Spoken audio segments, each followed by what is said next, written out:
샬롬, 우리 주 예수님의 이름으로 교우 여러분에게 문안드립니다. 오늘은 리마인드 웨슬리 36편 마음의 할례라는 주제로 말씀을 나누겠습니다. 성경 본문은 로마서 2장 29절에 있는 말씀입니다.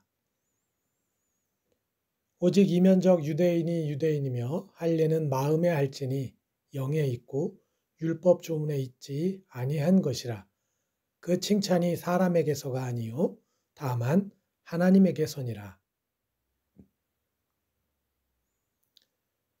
지난 시간에 나눈 방황하는 생각들 설교를 읽고 공부하면서 저는 신앙에 대한 웨슬리의 열정이 느껴졌습니다. 보통 우리들은 좋은 생각은 훈련을 통해서 가질 수 있지만 불현듯 떠오르는 생각은 어쩔 수 없다고 여기지 않나요? 그런데 우리들이 어쩔 수 없다고 여기는 그 순간이 우리로 하여금 죄와 가까워지게 하고 죄를 용납하게 되는 순간인 것을 깨닫게 되는데, 웨슬리는 죄가 되는 생각과 죄가 되지 않는 생각을 구별해 보고 있습니다. 생각마저도 철저하게 신앙적으로 고민하며 어쩔 수 없다고 여기는 생각마저 극복하려는 것이죠. 이 말은 신앙생활에 아주 주체적이고 또 적극적으로 임하고 있다는 의미일 텐데요. 그래서 저는 이러한 모습이 주를 향하고 하나님 나라를 향하는 웨슬리의 믿음의 경주라고 여겨져서 방황하는 생각들이라는 설교에 커다란 은혜를 받았습니다. 많은 신학자들이나 또 설교자들이 인간의 공로에 대해서는 부정할 텐데요. 물론 그렇죠.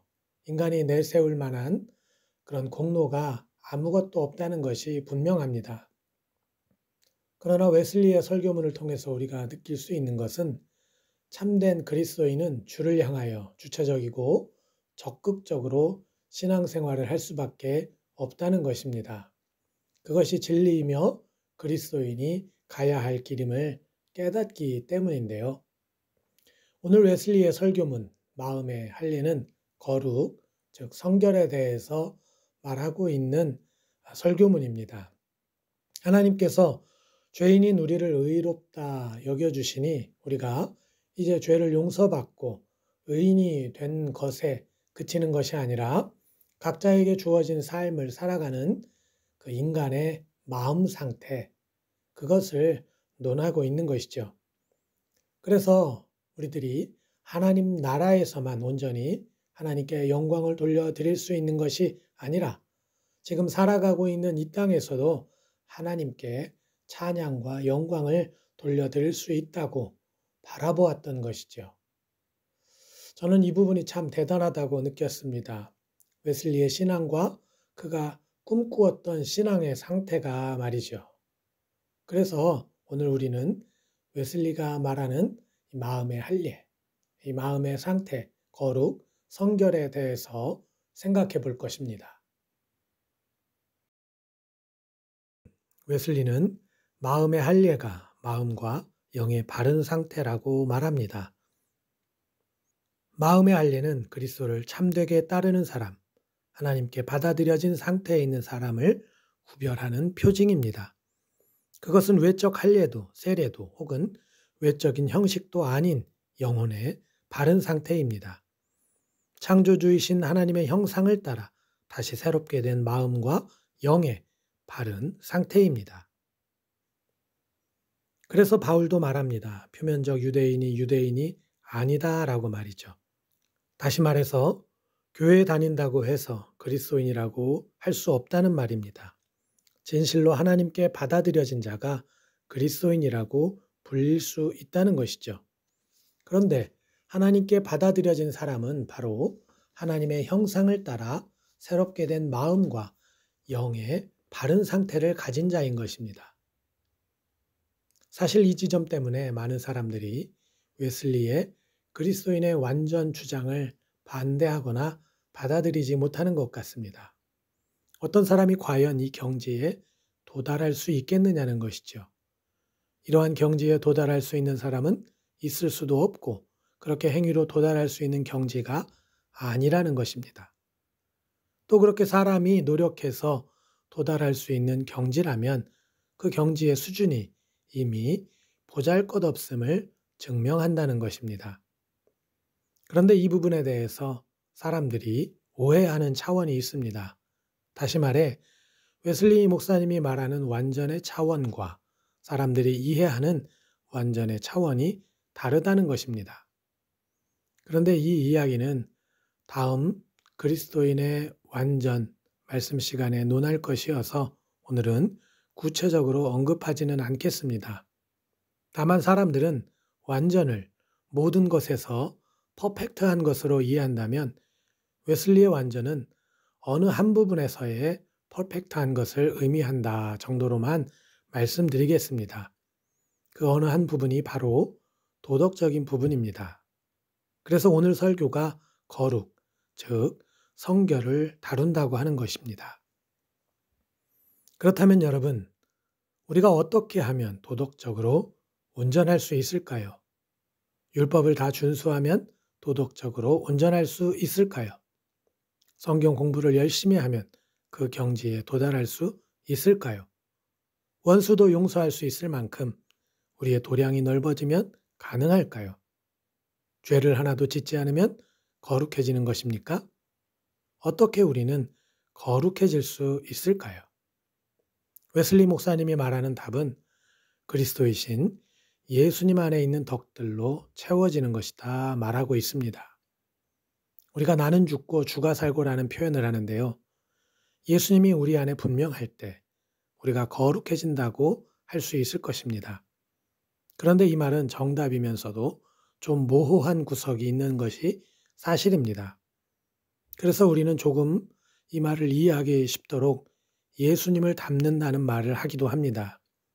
우리의 모습이 예수님과 닮아 있다고 하면 우리도 또한 하나님의 거룩한 모습을 닮을 것이라고 기대할 수 있는 것입니다. 그런데 바로 예수님을 닮는 것은 그리스도이신 예수님의 덕이 우리 안에 채워지는 것이라 할 수 있죠. 예수님의 성품을 우리 안에 채워갈 때 우리도 세상과 구별되는 성결한 인생을 사는 것이다 할 수 있기 때문입니다. 그렇다면 이제 그리스도 예수의 덕은 무엇일까요? 웨슬리는 믿음과 소망과 사랑이라고 말하는데 여기에 한 가지를 더 포함시킵니다. 바로 겸손입니다. 그리고 이러한 덕의 목록들이 구체적인 마음의 할례라고 말하죠. 그러므로 우리들이 믿음과 소망과 사랑 그리고 겸손을 이해하면 마음의 할례가 어째서 마음과 영의 바른 상태인지를 이해할 수 있습니다. 그리고 이런 상태가 어째서 거룩하고 성결한 것인지 이해할 수 있을 것입니다. 그렇다면 이제 여러분, 겸손을 먼저 생각해 보려고 합니다. 겸손하면 여러분은 누가 떠오르십니까? 우리들이 잘 아는 겸손의 모델은 예수님입니다. 하나님이신 그분께서 인간의 몸을 입고 이 땅에 오셔서 인간들의 죄를 짊어지시고 직접 모욕과 멸시를 당하시며 십자가에 달려 죽으셨기 때문입니다. 하나님이 그저 모욕을 당해준 척, 고통을 당하는 척, 죽은 척한 것이 아니라 실제로 인간의 삶과 모욕과 저주와 죽임을 당했다는 것입니다. 그러므로 그리스도이신 예수님을 바라보며 배우고 깨닫게 되는 겸손은 겸손한 척 하는 것이 아니라 실제 그 자리에 서고 그 위치를 아는 것으로 깨달을 수 있습니다. 그러므로 우리들이 겸손의 덕을 안다는 것은, 겸손의 덕으로 채워진다는 것은 우리가 죄인이라는 것을 진실로 아는 것입니다. 그리고 이 죄에 대한 책임이 나에게 있다는 것을 깨닫는 것입니다. 또한 이 죄로부터 벗어날 가능성이 나에게 없다는 것을 아는 것입니다. 그리고 이 문제를 해결할 수 있는 분은 그리스도 예수밖에 없다는 것을 아는 것입니다. 그래서 우리는 예수님을 믿을 수밖에 없습니다. 예수님을 영접하게 되는 것이죠. 예수님을 받아들여야 우리에게 소망이 생기기 때문입니다.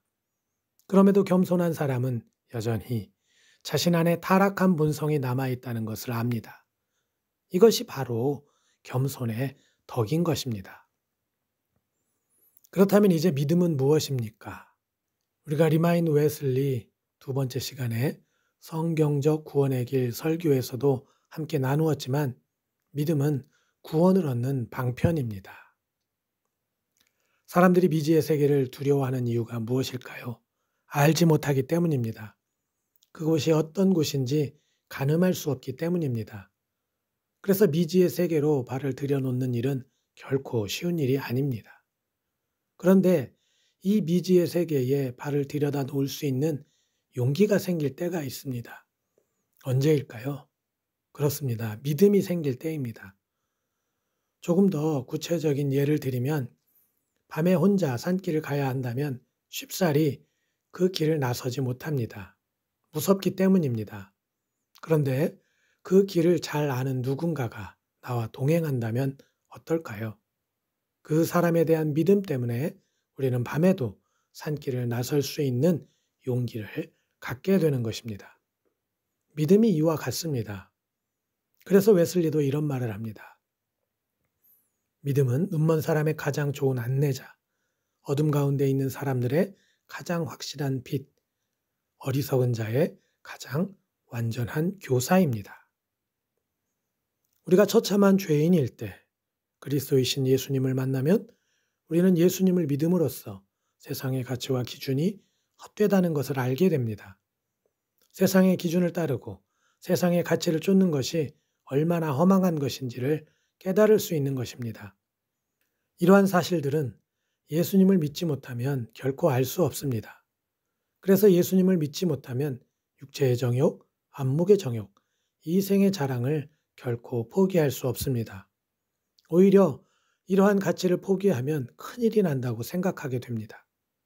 그러나 우리가 예수님을 믿게 되면 세상의 가치를 포기하고 예수님을 의지해서 세상을 살아갈 용기를 얻을 수 있는 것입니다. 세상의 가치를 포기한다고 결코 큰일이 나지 않고 주님 안에서 더 큰 은혜와 평안을 누린다는 것을 아는 것입니다. 이것이 믿음입니다. 이러한 믿음으로 주님의 구원을 누리는 것입니다.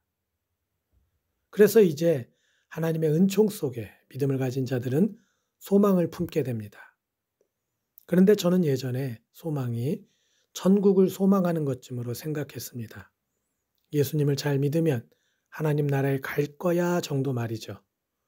그런데 주님을 믿으며 신앙생활을 하던 어느 순간 깨닫게 되는 것이 있습니다. 소망은 좋은 것을 바라는 마음입니다. 다시 말해서 천국이 좋다는 것을 알기 때문에 소망한다는 말입니다. 목사님, 당연한 거 아니에요? 천국은 좋은 거 아니에요? 하고 물으실 분이 있을지도 모르겠습니다. 그렇다면 제 대답은 당연한데 당연하지 않다라고 말할 것 같습니다. 왜냐하면 이것은 경험해봐야 아는 것이기 때문입니다. 하나님 나라를 경험해봐야 하는 것이죠. 하나님 나라를 경험하면 좋다는 것이 당연한데 하나님 나라를 경험하지 못하면 좋다는 것이 당연하지 않다는 것이죠. 그렇다면 또 이렇게 물으실 분이 있을 것 같습니다. 그럼 목사님, 하나님 나라를 다녀와야 한다는 말씀이신가요? 라고 말이죠. 그러나 여러분, 하나님 나라는 하나님이 계신 곳입니다. 하늘나라는 우리가 지금보다 더욱 분명하게 하나님을 알고 느낄 수 있는 곳입니다. 우리들의 생이 다한 후에 하나님이 계신 곳에 다다르면 분명하게 하나님을 알게 될 곳이기에 그곳이 천국입니다. 그곳에서 우리는 하나님과 분명 천국을 누릴 것입니다. 그런데 이 세상에서 또한 우리는 하나님께서 지금 우리와 함께 하심을 알 수 있습니다. 하나님이 살아계셔서 역사하고 계시다는 것을 깨닫는다는 것이죠.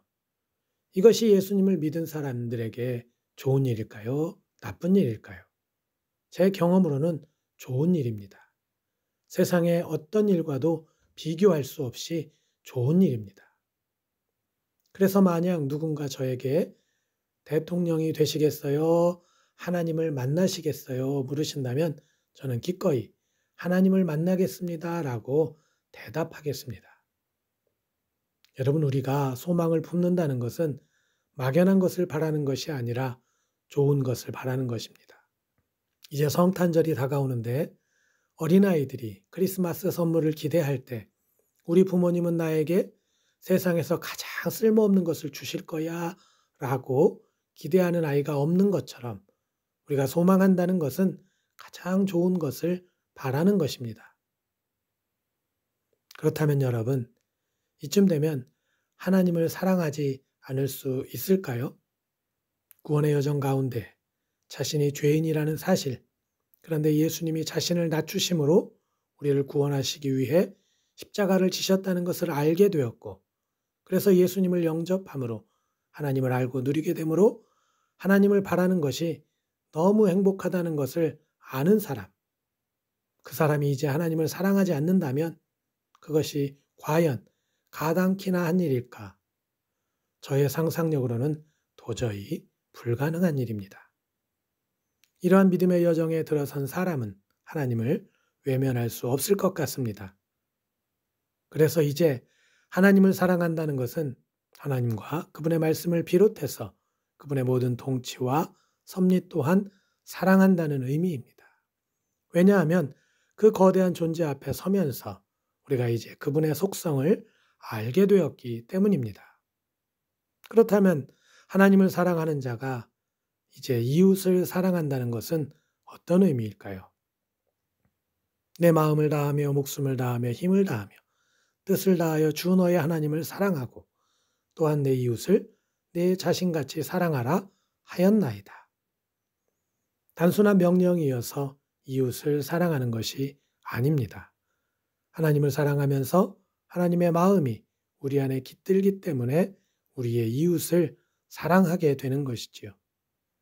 우리의 이웃이 사랑스럽지도 않은데 하나님의 명령이기 때문에 우리의 이웃을 사랑한다는 것이 얼마나 고역입니까?